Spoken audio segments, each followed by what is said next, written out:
Hi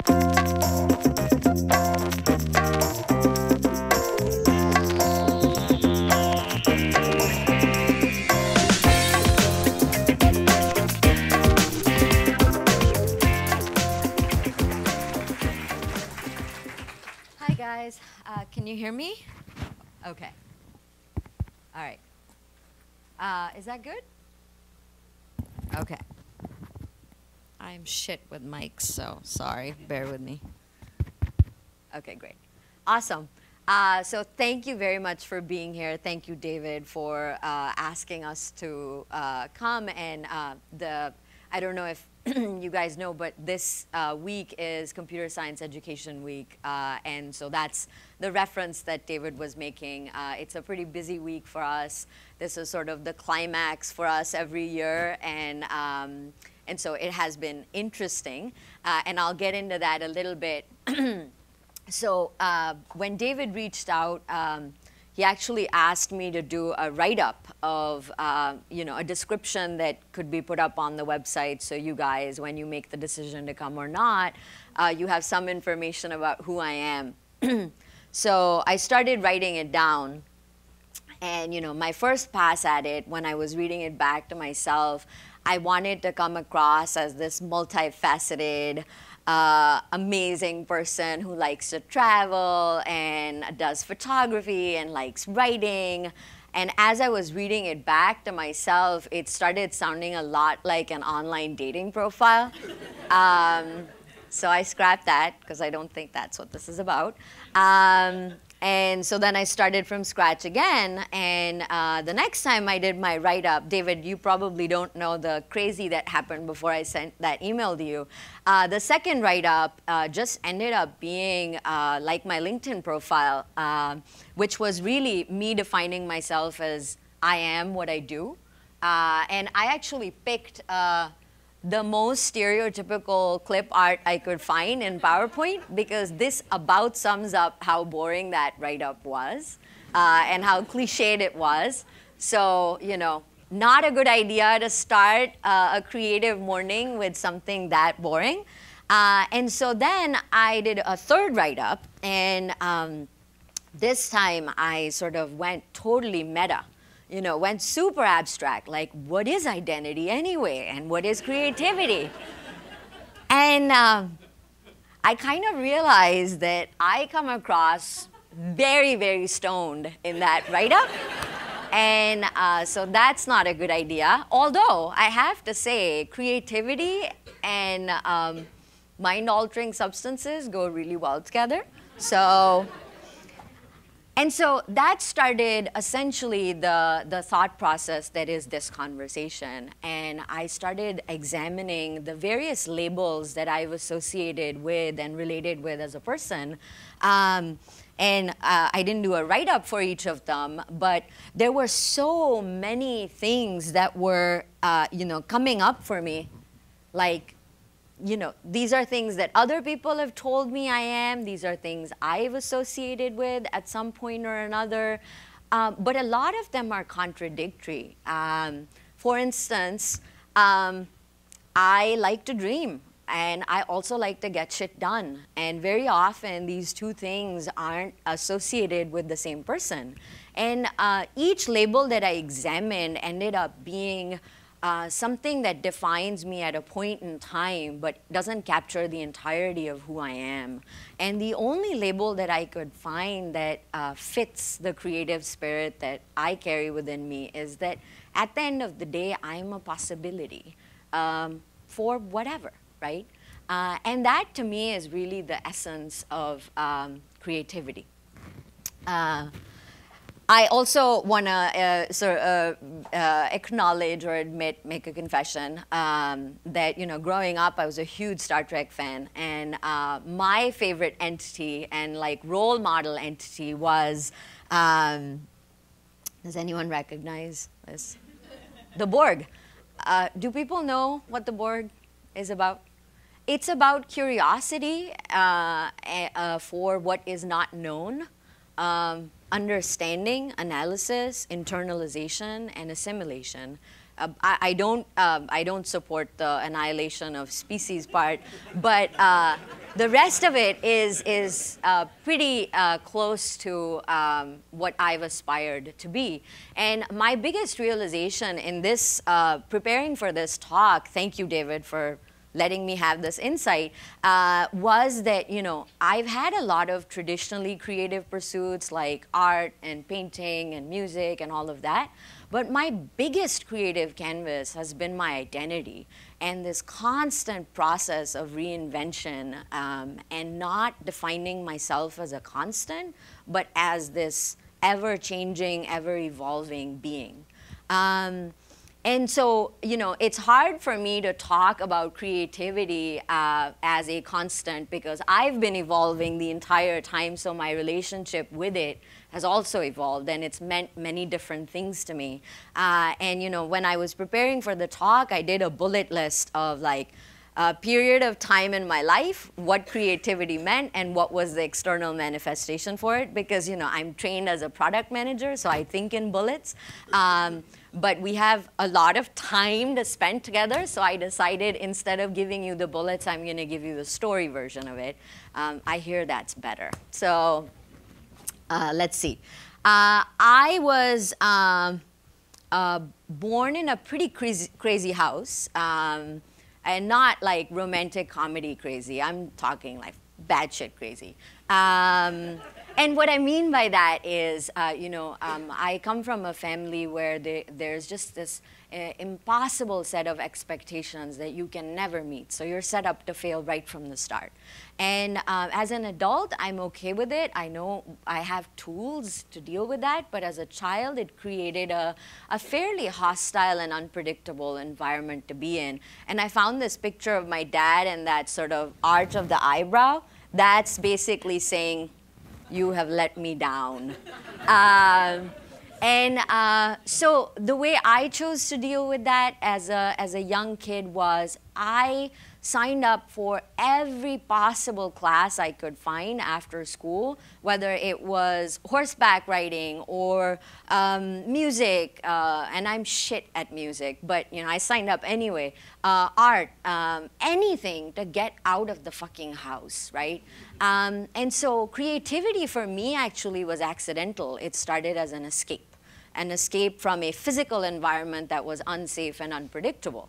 The thing I wasn't expecting was when I started doing all these little hobby projects, how much of a creative outlet they ended up being and an expression of the darkness and the angst I felt as a little kid. And so, you know, creativity essentially for me ended up being catharsis. And that's a fantastic thing to have when you're very young and you need to purge.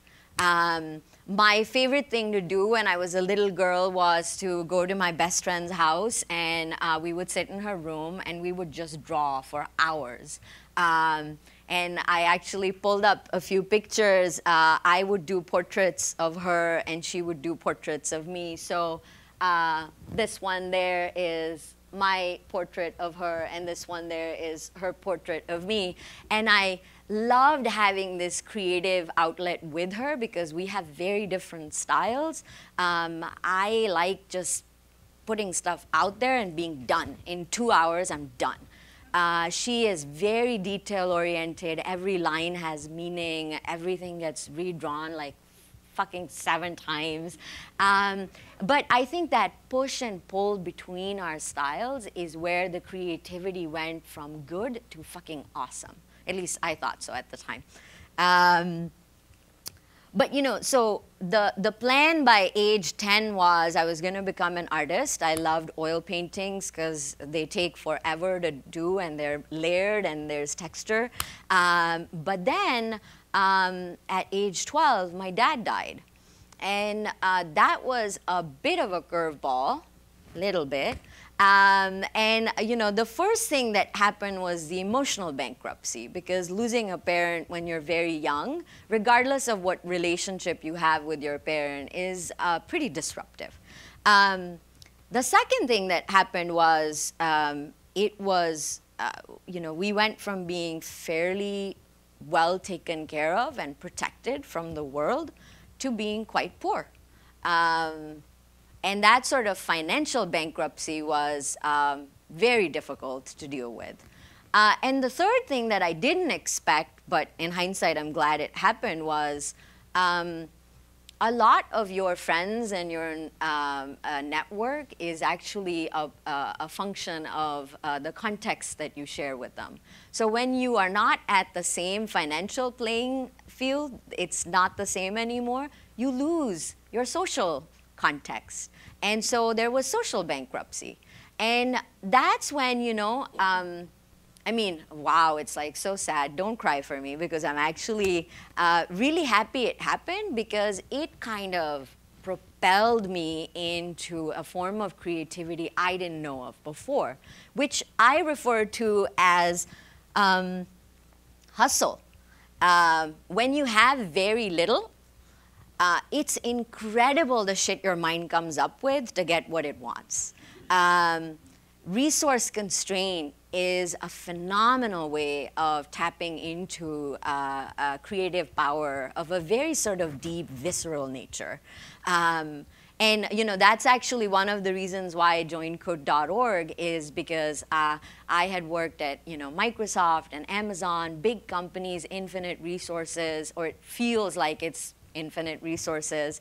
So the hustle of a startup that's constantly trying to survive and thrive is appealing. And I've found this to be a theme in my life, that, you know, when I start to get too comfortable and I start to feel like I have an excess of resources, I will create situations that cause that hustle instinct to come out, you know. And so my hustle as a kid was, I basically decided I am going to shut down everything except education. I have a very finite amount of money. It's going to run out really soon. And this is like age 13. And I'm just going to work harder than everyone else. And I'm going to survive, and I am going to pull through this. You know, now when I go back home, a lot of people tell me, oh, you're so lucky. You're so lucky. Luck had nothing to do with it. It was the conscious choice day in, day out to not party, to not explore other avenues of my life, and just work and get my eyebrow pierced, which my second best friend did after a class with a needle. It was not pretty. Anyway, I still have a mark. It hasn't, I mean, anyway, whatever. And you know, I did decide around age 16, I was not into computer science at all, because I never thought it was a creative medium to be in. And that's back in '97. Even then, the stereotype of computer science was exactly what it is today, which is it's for guys, it's for white people, it's for nerds, and all of that. But you know, given that I didn't really have a whole lot of money left, I decided I'm going to go to college and do computer science and suck it up and be an adult, which is hysterical when you're 17, because you're not an adult. But, you know, I felt a certain sense of loss that I was giving up art in order to go and do computer science and like be so boring. But all of that changed in Computer Science 101. It's our first class. And I remember the professor teaching us HTML. Our first week's homework was create your own web page. And when I saw these HTML tags, I was like, oh my God, this is endless possibilities. I can make text blink, I can play sounds, animated GIFs, oh my God, so amazing. And so I actually tried to recreate the web page that my first web page on the internet. Oh, it's shit. Get ready for it. It was a disaster. Yes, there were flames. And the intention was to just have one, but it ended up being just like a diarrhea of flames all over my webpage.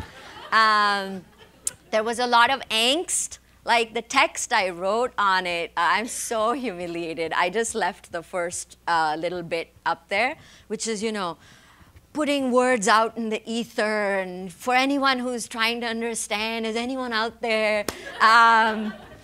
And I was a huge Kurt Cobain fan, so there were pictures of Kurt Cobain all over my webpage. I felt it was fitting that my first words on the internet should be a tribute to Kurt Cobain, which is a choice I stand by. Putting reflections under his photographs and not brushing my hair for a year, that was questionable. And so, 15 years later, we come to this week. Right? Monday was a big day for us at code.org. I don't know if you guys saw, but the president of the United States did an hour of code. And there were no any GIFs of flames and stuff. Hadi would fire me if I did that. Hadi's the founder of code.org. It was the weeks, months leading up to it. My life for the last 6 months has been working with Disney to get Elsa and Anna to be the leading actresses of the Hour of Code this year. Having the president draw a snowflake that I thought of is unbelievable. Working with a team that can pull this off is unbelievable. Partnering with companies like Google and Amazon and Microsoft to pull this off, fucking unbelievable. I was just telling David, having the site melt down 15 minutes before the president is supposed to try the Hour of Code, also unbelievable. But we survived. It was great. And actually, in the last week, we started the week with 53 million people having tried the Hour of Code. And we're now, I believe, at 71 million. So that's just 4 days of traffic. And not to mention, almost 4 billion lines of code have been written. And I actually want to give you a perspective on where it's happening. It's not just Seattle. It's not just the US. It's everywhere. And to be able to bring this creative outlet it's such a culmination of my journey as a person. And so this has been just a phenomenal week of celebration, even though the site's been melting down every couple of hours. And so what I want to do as a next step is really do a little puzzle with you. We debate Elsa versus Anna endlessly at code.org. Just in case there are any, I am a huge fan of the sprite that I'm showing you because I think she hustles. She doesn't have magic to pull things off. She builds things from scratch, so I obviously relate. And so this is actually the puzzle that we created for the president. And Hadi and I went back and forth talking about how to make it look more presidential. There were some crazy ideas, like we were going to make the star that we're going to draw red. But as David pointed out, that would imply someone is bleeding on ice. And that's just that's a horrible message. Anyway. So here we're essentially writing code, just super simple code, sorry, to have, there's a star. It had, come on, it's the president. You have to have a star.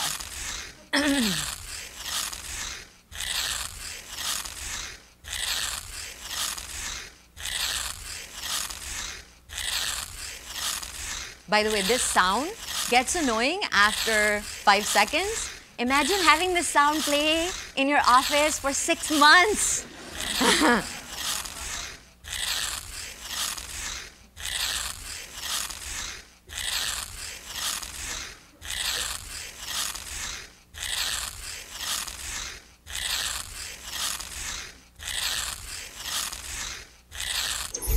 Ta-da! And you can share it with your friends and have some fun, show off.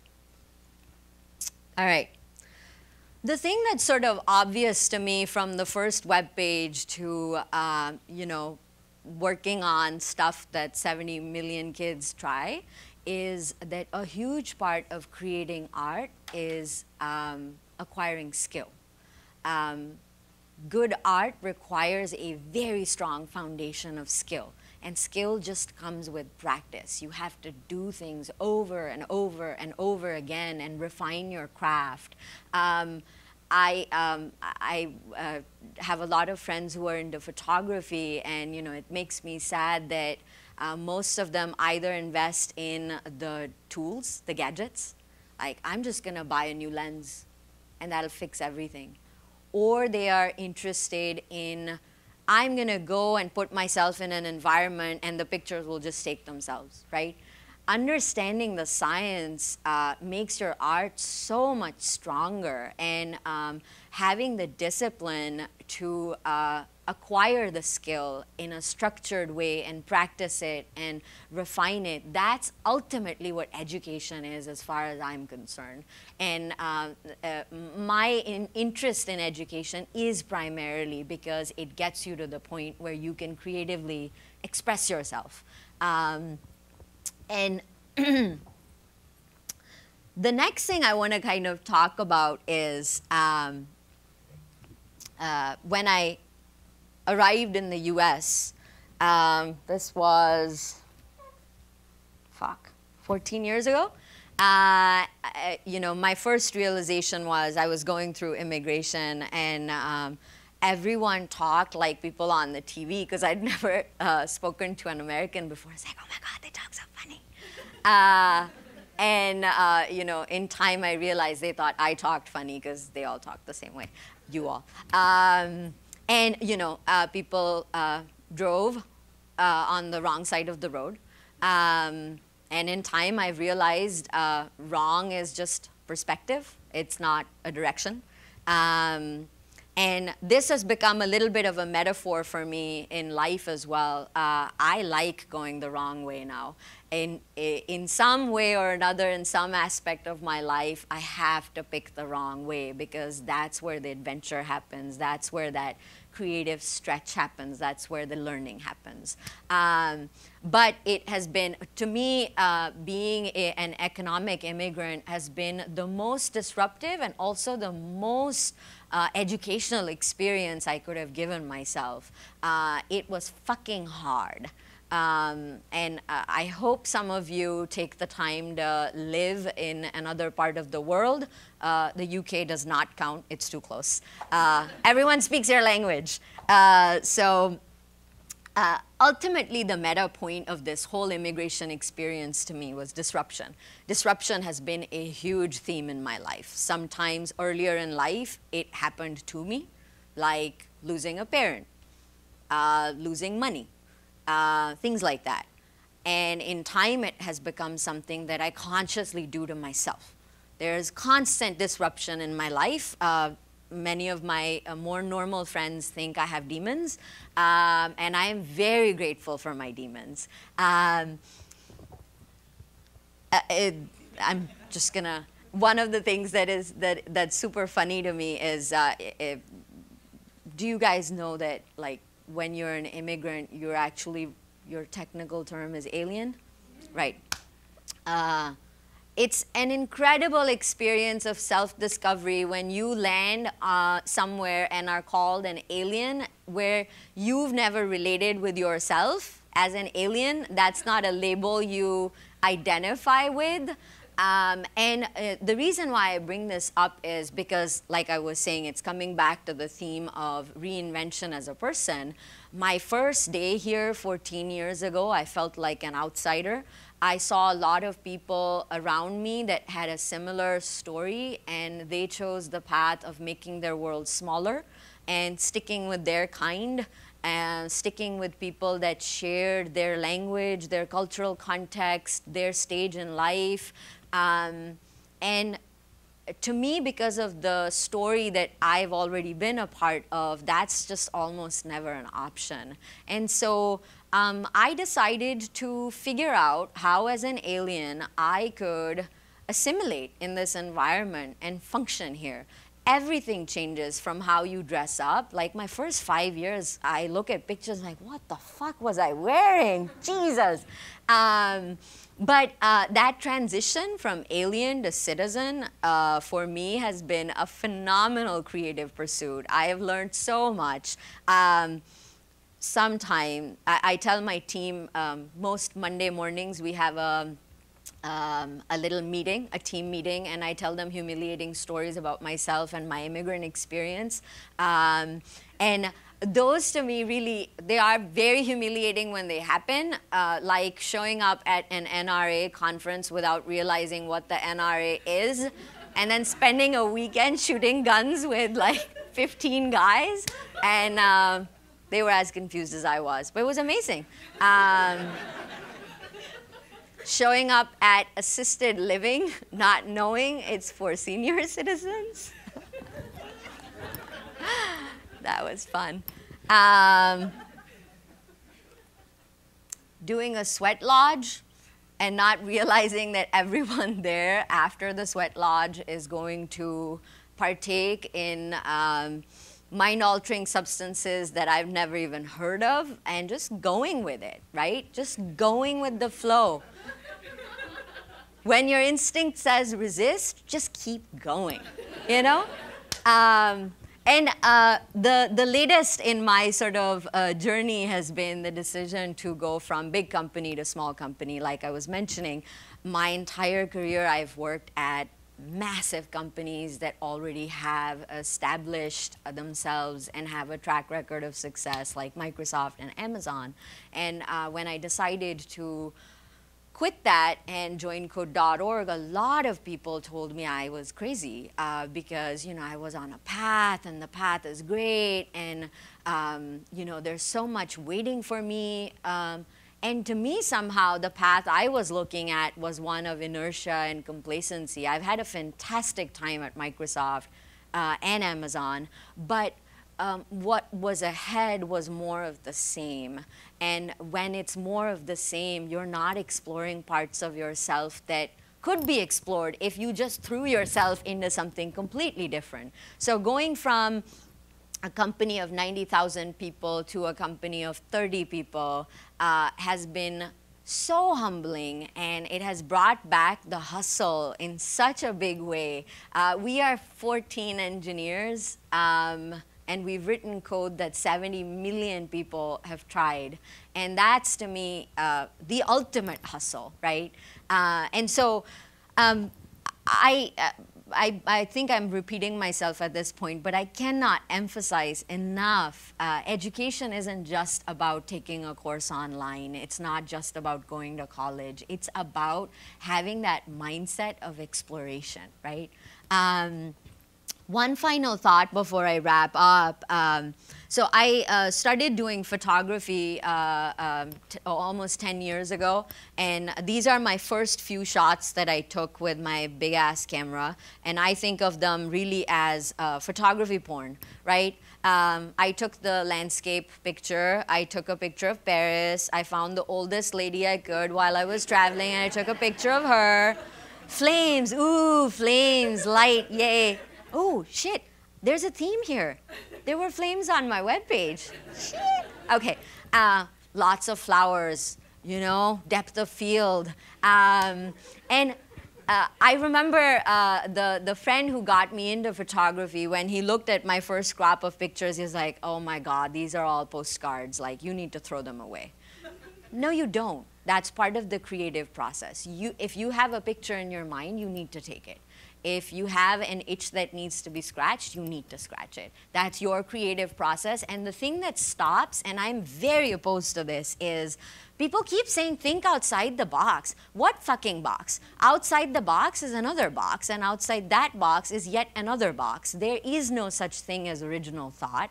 Everything I've said here, I've tried so hard to be creative. It's all been said before. It's all been done before. The thing that makes it unique is that I experienced it. It's my experience. For me, it happened the first time, right? And so I find that this whole outside the box, inside the box bullshit is the biggest deterrent to have a creative journey. So fuck the box. and just do what feels right to you. Freedom. And I was looking at the pictures I take now. They might not seem materially different from the pictures that, I still take pictures of old people. But I connect with them, and it's a story for me. It's an entire experience. I could explain each picture to you, and the temperature, the environment, the sounds. It's just, and that's what ultimately the creative journey is, for me at least. I feel like as a product manager, I should wrap things up with a bullet list, things to do, next steps. And so the first one is do the hour of code. Just fucking do it. It's an hour. And share what you create. And if you want to do Elsa and Anna, do that. If you want to do Angry Birds and Plants vs. Zombies and Scrat, do that. And for those of you that haven't written code before, I strongly encourage you to do it, because I have a feeling it's going to change your point of view, even a little bit. The second is disrupt some aspect of your life. I'm not saying, blow it all up. Take one aspect of your life and get uncomfortable in it. Have the sense that you're going the wrong way. That's so important. For me right now, it's my career. I'm always thinking, am I fucking going the wrong way? Shit.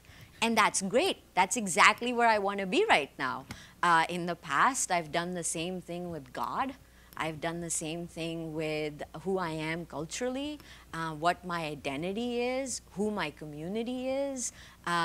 All of those things are just avenues for you to disrupt. Pick one, don't pick all, because then it gets a little bit crazy. Third, acquire skill. Refine your craft. Before you focus on the art, focus on the science. Understand that you need to have muscle memory in order to have creative expression. And be patient with yourself. Most skill takes time to develop, and you have to be willing to give yourself that time. Huang is in the audience. She's a really good friend of mine, and she just started a new job, and we've been talking about patience. Like, just give yourself some time to sit into it and settle in. Hustle. Make more with less. So many times I'll hear people talk about how they can't do something because they don't have the resources. To me, it's always like, I don't have the resources? How am I going to do it? It's never I can't do it. It's the how am I going to do it that at least comes up for me when I think of resource constraints. As I said before, not to belabor the point, but fuck the outside the box mentality. The box metaphor is ridiculous. It hinders your creative process, so let it go. Oh, frozen. Let it go. Be curious. Explore. I don't think anything else has to be said about that. Accept. Don't judge. Judgment is the fastest way you close down understanding is when you put a fucking label on it and say, this is bad. I'm not going to do it. You are bad. I don't understand you. You are different. Just accept. Don't resist. Don't judge.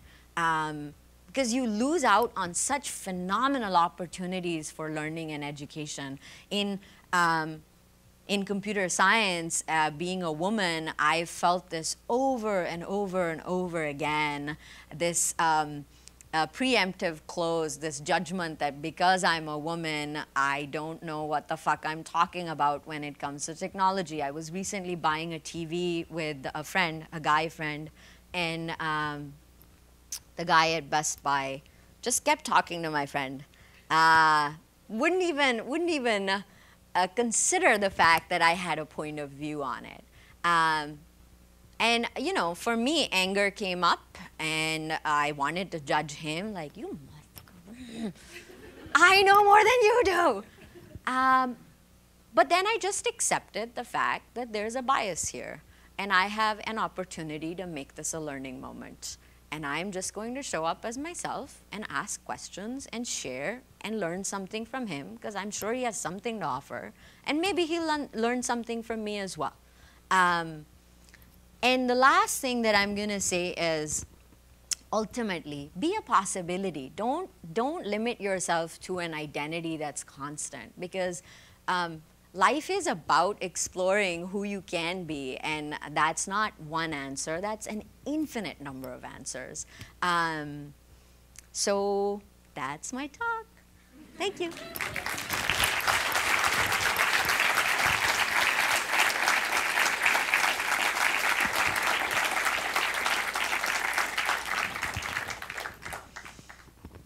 All right, what are we doing next? Questions? Questions? Wow. Was I that good or that bad? Hey, yes. I don't have a question, but I wanted to make a comment. Because when I came in this morning, the name tag said, I am a Ann. I didn't even see the A Ann, and I put my name on it. And I was looking to sound actually was like, how could I define myself? So thank you for this. Thank you. Just repeating, I think the point of the tag was exactly that. It's a label. And I just wanted you to put a label and then tell you, don't.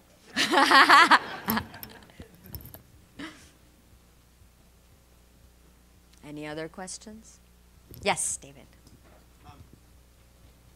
As you all at code.org look at the sort of landscape of computer science and development, how do you see that evolving as an organization? What's your perspective about where computer science is headed?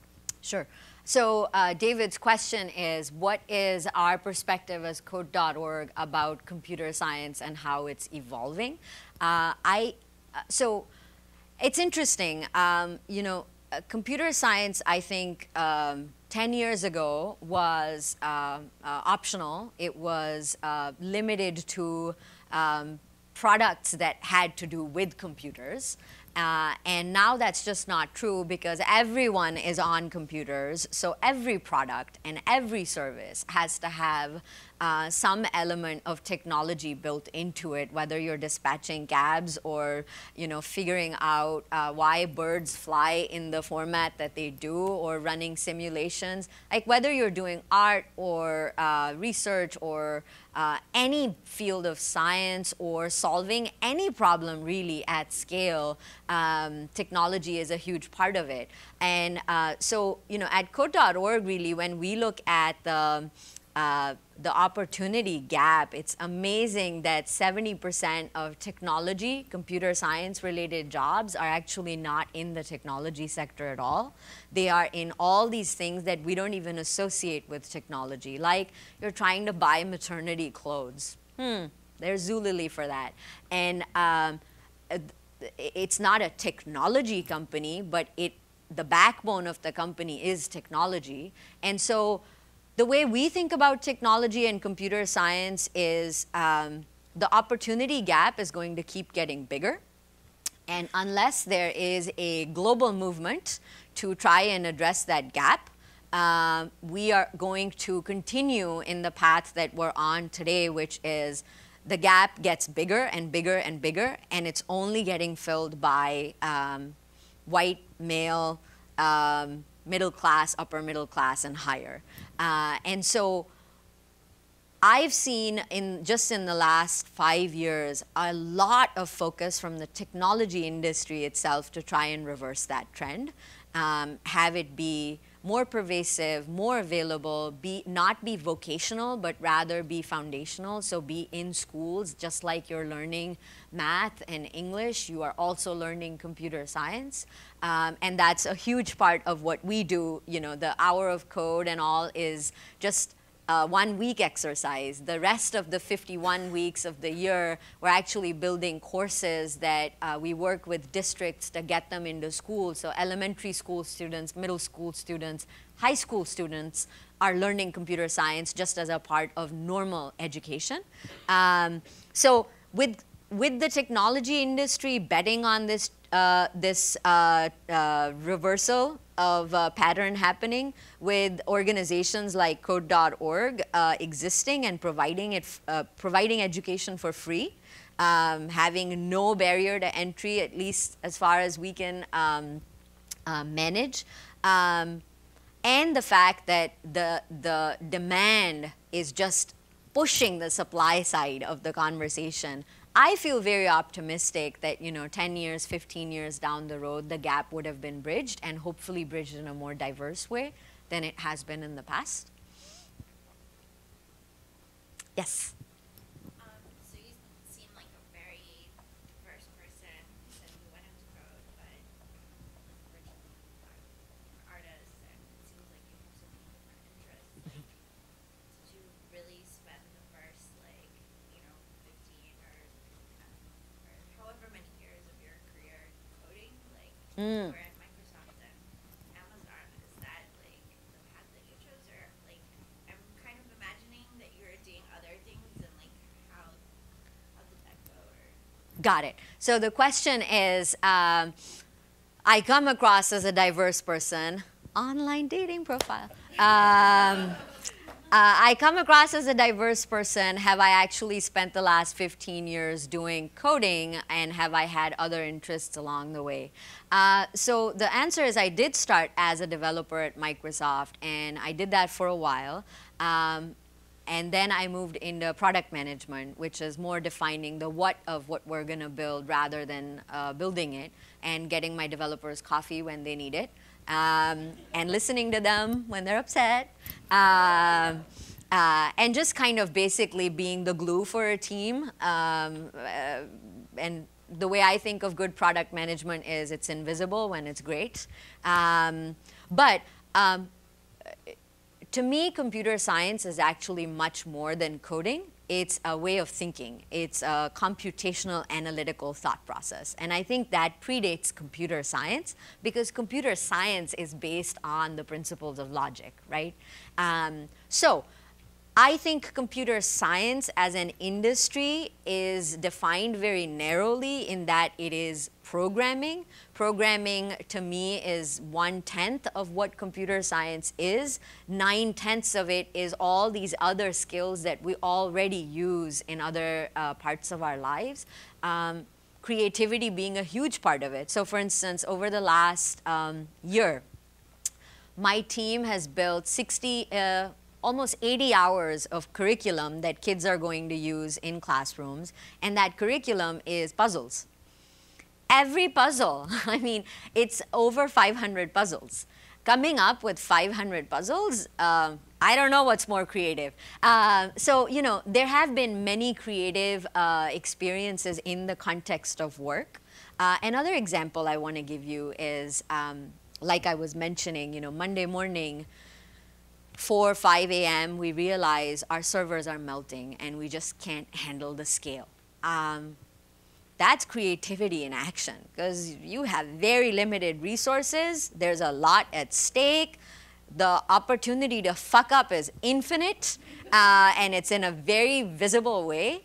And, to me, that's creative, to be able to solve that problem in 4 hours and get things back to how they were supposed to be. That's not traditional creativity, but it actually gives me my creative fix. And then on the side, I have a very simple life, so I can actually add a lot of activities in. I do write, I do travel, I do photography.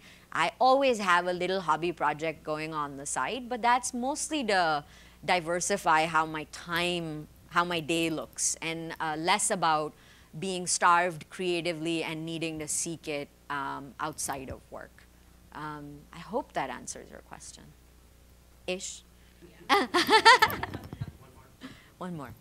Yes, hi. So I think you kind of brought up a lot that, and I really love that computer science isn't a generic focus. It's really this transdisciplinary area that goes into so many different fields.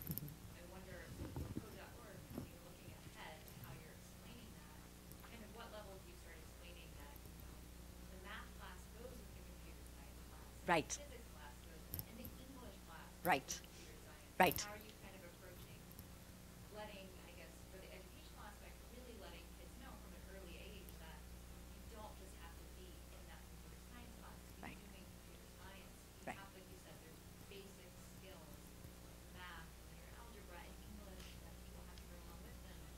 Yep.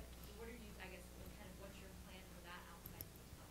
Right. So a couple of things. Even within the puzzles, you know, we took a hard look, for instance, for the hour of code to figure out what types of puzzles do we want kids to do this year. And we made a conscious effort to have it be art-driven rather than get the bird to the pig. Because one, it is much more attractive to younger girls to create art. It is also much more of a blank canvas that they can create on rather than a very specific task that they have to complete. So even within the context of puzzles, we are actually trying really hard to bring art and storytelling and creativity into that experience. Another thing, we launched this app called PlayLab in September. And PlayLab essentially lets you create two types of apps. The first type is the traditional, like I select actors, and they can shoot each other and throw fireballs at each other, and they score points and whatnot, which is what you traditionally associate with computer science. But the second types of apps are storytelling apps. So you can have the cat and the dog have an entire dialogue and tell a story and tell jokes. And I've noticed when we bring kids into our office to do usability, it's half and half. 50% will just do storytelling. And the scripts get long, their poop is mentioned an unbelievable number of times. And people at work have to stop me because I encourage that. Like, yeah, absolutely, use fucking poop in that. And I'm like, oh, I said fuck, sorry. We have a rule when we go to school visits, I'm not allowed to talk because somehow it's like I get in a loop of shit, fuck, and just anyway, it's a disaster. Yeah, so part one of my answer is we're trying very hard to bring math, to bring language, and bring drawing, specifically these three things, into our computer science courses. So for instance, the course that we just launched, course 4, it's for high elementary and early middle school. There's a lot of focus on making the actors count and do mathematical operations. So you're using computer science, but you're doing it for a higher end. And the other thing that we're doing is we're actually developing middle school science and middle school math curriculum. And it's that in that, the primary teaching is algebra, and T can tell you I've given her a middle school math book that she's reading right now, and we were just talking about it like none of us has done algebra in years. It's going to be great, though. But, I mean, we're actually focusing on building middle school math courses and middle school science courses. Our science course is going to be very simulation-based, where, for instance, you are learning the impact of predators in a particular environment and ecosystem. And the way you learn it is you build your own simulation. And you have Scrat running around, and he has a predator, and he's trying to get to the acorn. So the story is about the ecosystem, but the modeling is all computer science driven. So we're trying really hard to break out of the stereotypical puzzle format. One thing is interesting, like I didn't even realize this. Code.org has only existed for 18 months. Yeah, it's kind of crazy. So our aspirations are grand. Our execution, while grand when you put it in the 18-month context, there's just so much to be done. So I'm really hopeful you'll see some awesome stuff from us in the next 6 months. Yeah. Are we one? No, done? Oh, yeah, it says don't be mad, but it says summer is here, which it's not. So I guess be mad is what I'm trying to say here. I've realized I have a lot of t-shirts with faces of women on them. I'm still trying to figure out what that tells me about myself. But somehow, if there's a t-shirt in a store with a woman's face on it, somehow it ends up in my closet. I don't know what's going on. All right, thank you guys. You were awesome.